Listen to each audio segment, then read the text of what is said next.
बिस्मिल्लाहिर्रहमानिर्रहीम। अस्सलामु अलैकुम स्टूडेंट्स। आज मैं जो टॉपिक आपके सामने डिस्कस करने के लिए, एक्सप्लेन करने के लिए जो लाया हूँ वो टॉपिक है अक्रूवल एंड प्रीपेमेंट्स। ये टॉपिक फाइनेंशियल अकाउंटिंग में कॉन्सेप्ट वाइज इतना इम्पोर्टेंट टॉपिक है जिसको क्लियर करना और कंसेप्ट के साथ सही तरह से समझना बहुत ही लाजमी है। वजह यह है कि इसकी ट्रीटमेंट अकाउंटिंग में लातादाद मर्तबा आती है और अकाउंटिंग में हर लेवल पे जितना भी आगे फाइनेंशियल अकाउंटिंग में आगे आगे जाते जाओगे तो आपको इसकी इन्वॉल्वमेंट हर जगह नजर आएगी और ख़ास तौर पे ईयर एंड पे जितनी भी एडजस्टमेंट्स होती हैं उन एडजस्टमेंट्स में भी इस अक्रूवल एंड प्री पेमेंट का बहुत बड़ा एक जो है डिपेंडेंसी होती है और इसको समझना बहुत ज़रूरी होता है। अब मैं आपके सामने कोशिश करूंगा इंशाल्लाह कि इसको बहुत ही आसानी से और बहुत ही आसान लफ्ज़ों में समझाने की कोशिश करूं ताकि आपको बहुत ही अच्छी तरीके से ये समझ आए और फिर कभी आपको ईयर एंड जो है एडजस्टमेंट बनाने में कोई प्रॉब्लम ना हो और इसकी ट्रीटमेंट जो है फिर वो आप खुद जो है अच्छी तरीके से देख के समझ सको कि किस चीज अकाउंटिंग में इसको किस तरीके से जो है इम्प्लीमेंट करना है, एप्लीकेबल किस तरह होगा। तो आइए स्टार्ट करते हैं। आज ये अक्रूवल एंड प्री पेमेंट की रिकॉर्डिंग लेक्चर का पहली रिकॉर्डिंग है, जैसे कि टॉपिक थोड़ा सा 2-3 वीडियोस तक जाएगा। तो चैप्टर का नाम आपके सामने जो है वो है अक्रूवल एंड प्री पेमेंट्स। तो सबसे पहले तो इस टॉपिक के अंदर दो चीजें हैं, एक आपके पास नाम है अक्रूवल और एक नाम है प्री पेमेंट्स। तो सबसे पहले मैं अक्रूड एक्सपेंसेस, आप अक्रूड एक्सपेंसेस का हो या अक्रूवल्स का हो या अनपेड का हो, आउटस्टैंडिंग का हो, ये सारे एक ही नाम है, यानी अक्रूड एक्सपेंसेस का हो और you can say that accrual expenses, unpaid expenses, outstanding expenses. तो मैंने आपके सामने एक डेफिनेशन लिखी है, accrued expenses are those expenses which we first utilise. ऐसे तमाम एक्सपेंसेस जिनको हमने पहले यूटिलाइज कर लिया हो, कंज्यूम कर लिया हो, खर्च कर लिया हो, उससे हमने फायदा हासिल कर लिया हो, बेनिफिट ड्राइव कर लिया हो, but yet not been paid, लेकिन उसकी पेमेंट करना बाकी है। This is called accrued expenses. It is treated as current liabilities. अच्छा, इसकी नेचर जो है वो करंट लाइबिलिटीज होती है and recorded in balance sheet in liability section, और इसको बैलेंस शीट में जो लिखा जाता है वो लाइबिलिटी सेक्शन में रिकॉर्ड किया जाता है। इसकी मैंने आपके सामने कुछ एग्जाम्पलें कोट करी है, फिर इसके ऊपर डिस्कस मजीद करते हैं। इलेक्ट्रिसिटी का बिल, जैसे कि स्टूडेंट्स आपको पता होगा कि आपके घरों पे जो लाइट का बिल, टेलीफोन का बिल या गैस का बिल या जितने भी यूटिलिटी बिल्स हमारे घरों पे जो आते हैं, तो आप लोगों सारे स्टूडेंट्स को ये बहुत अच्छी तरीके से मालूम होगा कि ये जो बिल होता है वो लास्ट मंथ का आया होता है। वो जितने भी आपने इलेक्ट्रिसिटी के यूनिट्स जो है कंज्यूम करे, उसमें आपने इलेक्ट्रिकल अप्लायंसेस चलाई, आपने जो है वो जितनी भी इलेक्ट्रिकल जो है यूनिट्स कंज्यूम करे, तो वो के इलेक्ट्रिक जो है उसका बिल बनाकर आपके घर पे बेचती है। और वो जो बिल हमारे घर पर आता है उसके अंदर आपने देखा होगा एक ड्यू डेट लिखी हुई होती है। तो सबसे पहली बात, वो जो बिल आपके घर पर आया है वो ये इस चीज की इंडिकेशन है कि हमने जो फायदा पिछले महीने उठाया था, जितना भी हमने उससे आयरन या आपने कुछ मोटर, पानी की मोटर चलाई या आपने जो है एसी वगैरह जो है जितना भी आपने जो है चलाए, जो आपने अपने घरों पे जितने भी इलेक्ट्रिकल अप्लायंसेस, फैन, जो बल्ब्स वगैरह जितने भी कंज्यूम करे, उससे जितनी भी लाइट कंज्यूम हुई, तो वो जितना भी आपने कंज्यूम किया उसका के इलेक्ट्रिक ने आपको बिल भेजा। अब आपको वो बिल जो है पे करना है, और उस बिल को पे करने के हार्डली मेरे ख्याल से जो कि इलेक्ट्रिक का बिल आता है या जो गैस का बिल आता है, तो आप लोगों सब सारे स्टूडेंट्स को पता होगा कि 10 या 15 दिन का एक मार्जिन होता है। उसके अंदर एक within the due date लिखी होती है कि अगर आपने उसी ड्यू डेट से पहले पहले आपने भर दिए तो आपके जो है अमाउंट वही जो बिल का है, और अगर आपने आफ्टर ड्यू डेट देते हैं तो उसके ऊपर जो है कुछ सरचार्जेस लग जाते हैं और कुछ पेनल्टीज लग जाती हैं। लेकिन मेरा सवाल ये है कि वो जो बिल आपके पास जो भी पीटीसीएल का आया है, या आपके पास जो है सुई गैस का जो आया है, या फॉर एग्जांपल के इलेक्ट्रिक का बिल आया है, वो इस चीज की इंडिकेशन देता है कि आपने जो चीज फायदा हासिल कर लिया अब उसकी पेमेंट करें।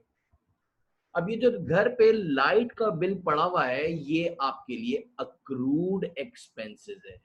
ये जो आपके पास लाइट का बिल पड़ा हुआ है, this is called accrued expenses which we first utilise. जो हम पहले फायदा हासिल कर लें, उसको पहले कंज्यूम कर लें, उससे बेनिफिट ड्राइव कर लें, लेकिन उसकी पेमेंट करना बाकी है।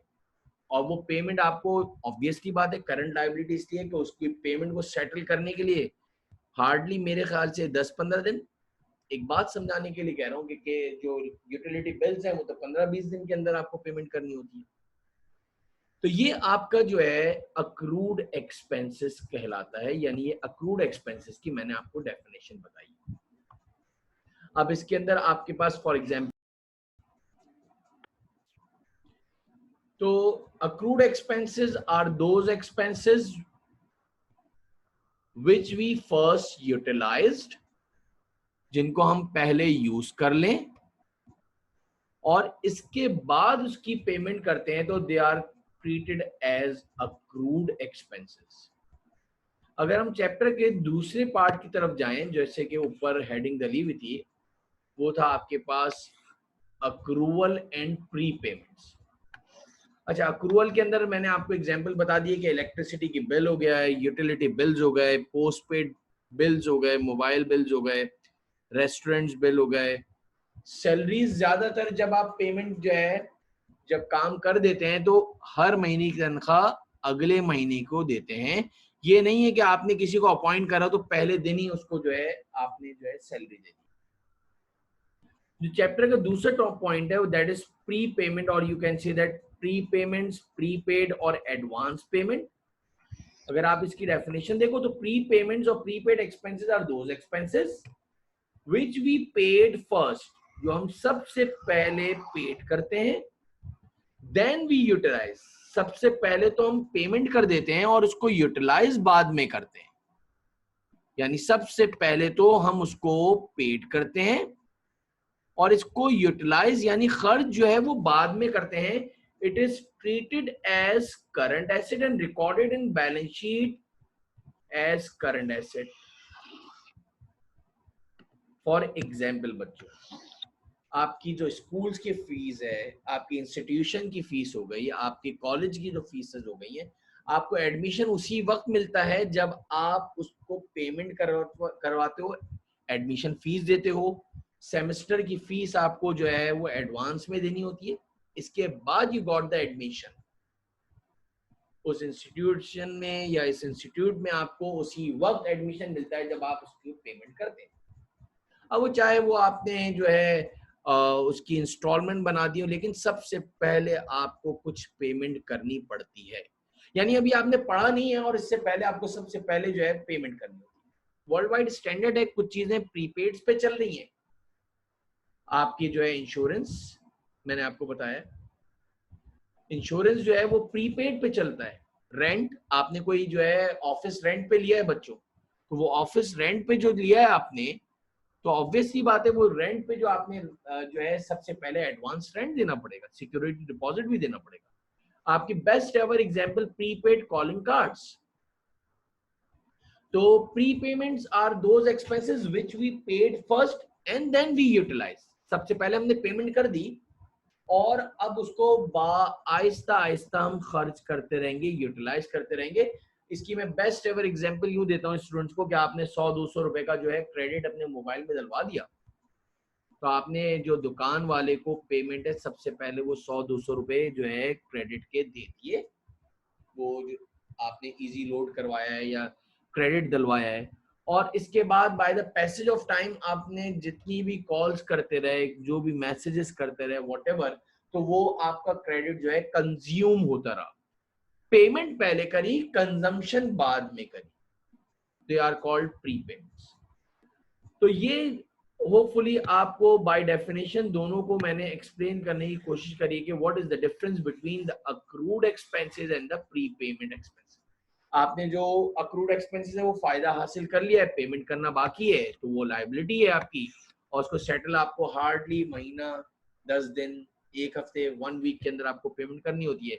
और प्री पेमेंट जो है आपने पेमेंट पहले कर दी और इसको यूटिलाइज आप बाद में करो। अब मैं अपने अक्रूड एक्सपेंसेस की डेफिनेशन को, अक्रूड एक्सपेंसेस को आगे लेके चलूंगा, और ये आपके लिए स्पेशली बहुत ज्यादा इंपॉर्टेंट है अगर आप ईयर एंड की एडजस्टमेंट भी समझना चाह रहे हो। तो ये जो एग्जांपल मैंने आपके सामने जो ये लिखी है, ये मैं अपने क्लास में स्टूडेंट्स को भी यही एक कॉमनली जो है एक एग्जांपल देता हूँ, और इससे होपफुली इंशाल्लाह आपको बहुत ही आसान तरीके से ईयर एंड अक्रूवल की एडजस्टमेंट सीखने में भी आसानी हो जाएगी। फॉर एग्जाम्पल मैंने अपनी एक एग्जाम्पल ये बनाई हुई है। On 1 January 2019 Baba ji appointed, आपका एक ऑफिस है, उसमें बहुत सारे जो है स्टाफ काम करता है, उसमें आपने जो है एक बाबा जी को अपॉइंट करा है 1 जनवरी 2019 को with a monthly salary of ₹10,000।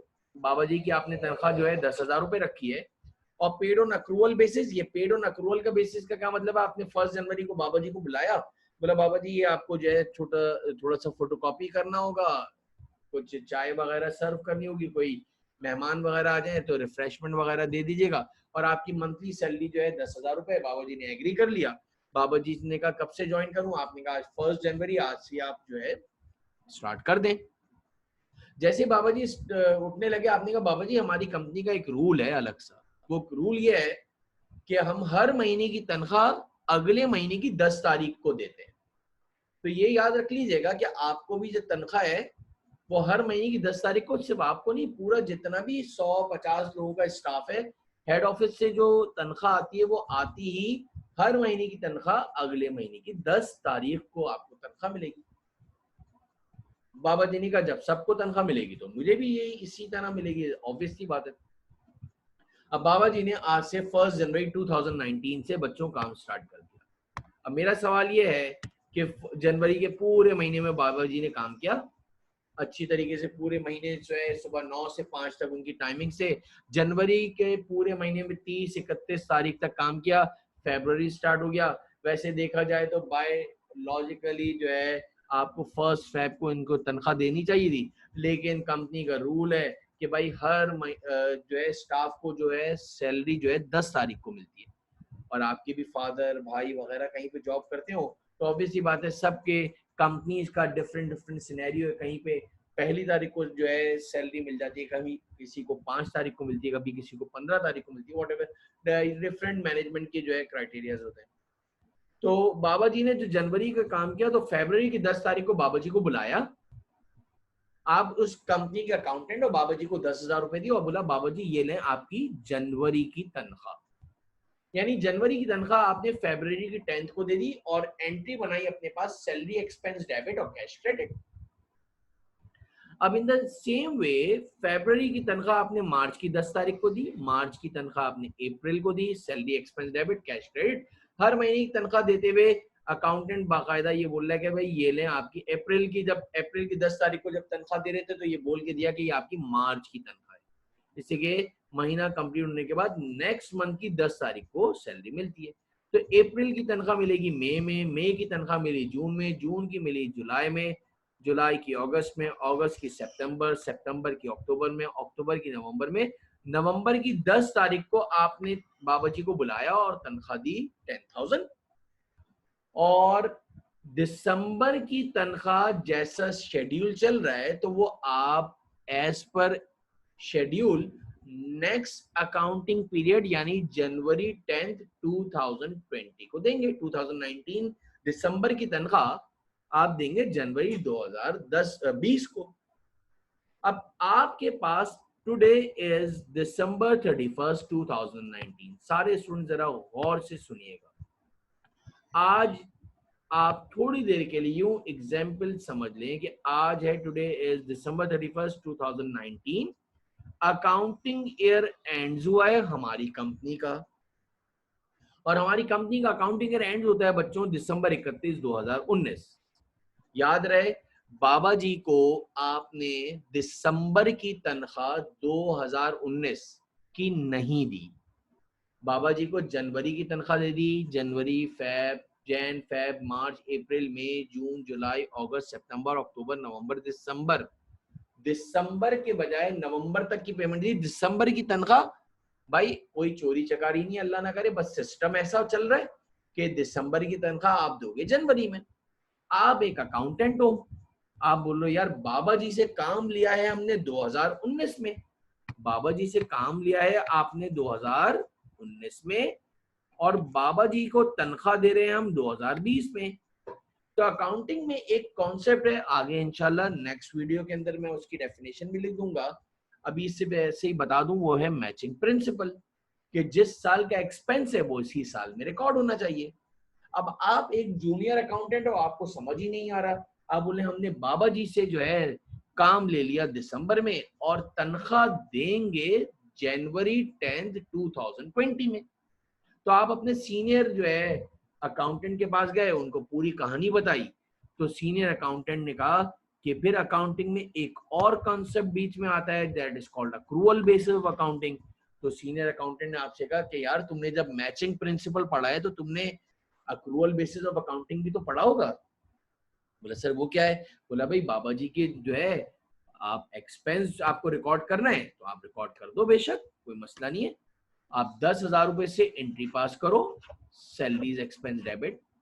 अब आप परेशान हो कि सर उसको पैसे तो दिए नहीं है, मैं कैसे जो है गलत एंट्री बना दूं कि कैश क्रेडिट। तो बोले जरूरत ही नहीं है कैश बनाने की, इसलिए कि ऑडिट वाले पकड़ लेंगे अगर आपने कैश लिख दिया तो। यार आप उसके लिए सैलरीज पेबल के अकाउंट का टाइटल लिखोगे। तो इससे हुआ क्या, जरा और से सुनिएगा, इसको मैं डिटेल में और भी फर्दर आपको बता दूंगा।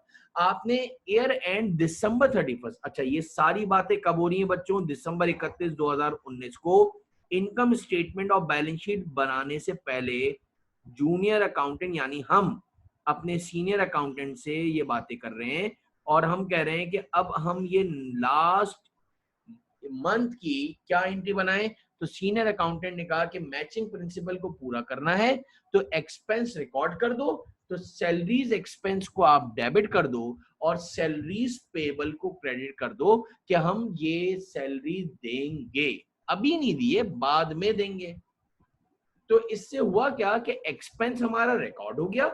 अब इसका सबसे बड़ा बेनिफिट क्या हुआ बच्चों, अगर आप जरा ऊपर से चलो तो आपने एक सैलरी एक्सपेंस 10 फरवरी को सैलरी एक्सपेंस को डेबिट करा था 10,000 से, एक दफा डेबिट, ये 2 3 4 5 6 7 8 9 10 11 मरतबा सैलरी एक्सपेंस डेबिट और कैश क्रेडिट तो हुआ था।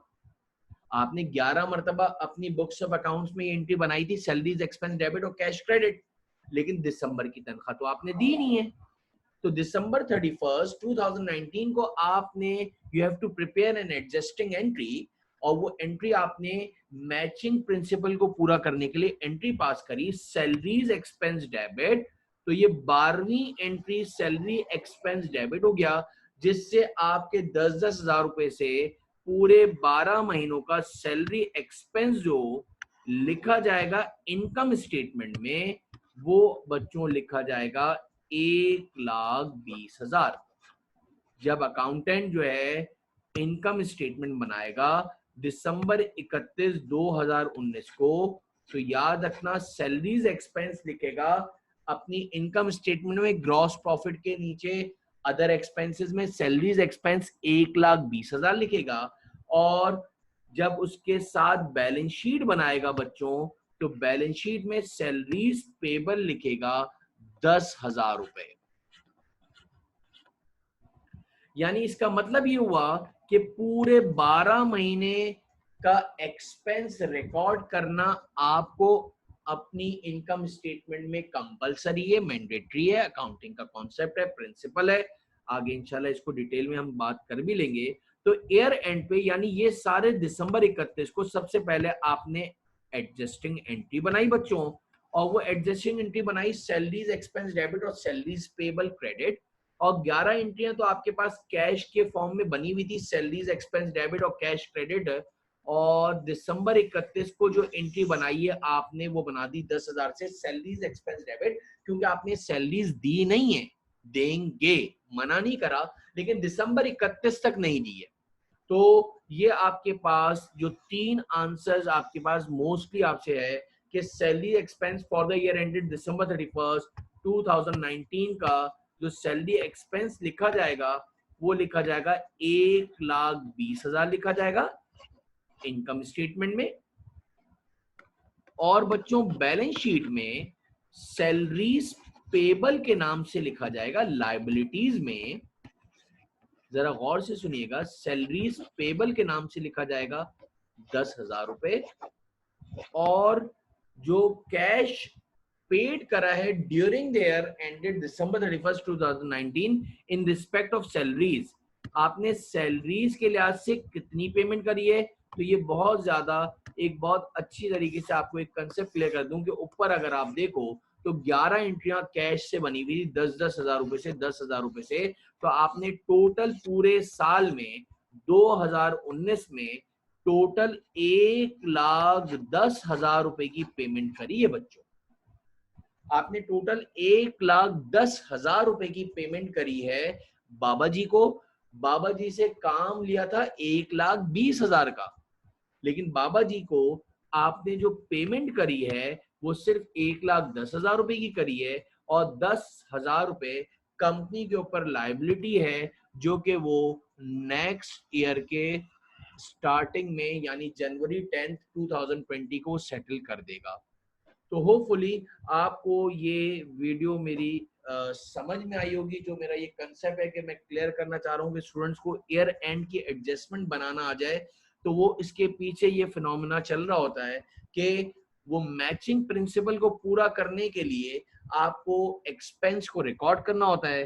तो अब आप जरा गौर से सुनो एक लास्ट बात, कि अगर आपके 50 या 100 स्टाफ मेंबर्स काम करते हैं और 100 के 100 मेंबर्स को जो सैलरी है वो नेक्स्ट अकाउंटिंग पीरियड में दी जा रही है बच्चों, तो सोचो कितना बड़ा एक्सपेंस का एक अमाउंट जो है वो रिकॉर्ड किया जाएगा ईयर एंड पर, और उसके साथ वो पेबल लिखा जाएगा। तो इंशाल्लाह नेक्स्ट वीडियो के अंदर इससे आगे हम कंटिन्यू करेंगे। आज के लिए इतना ही काफी।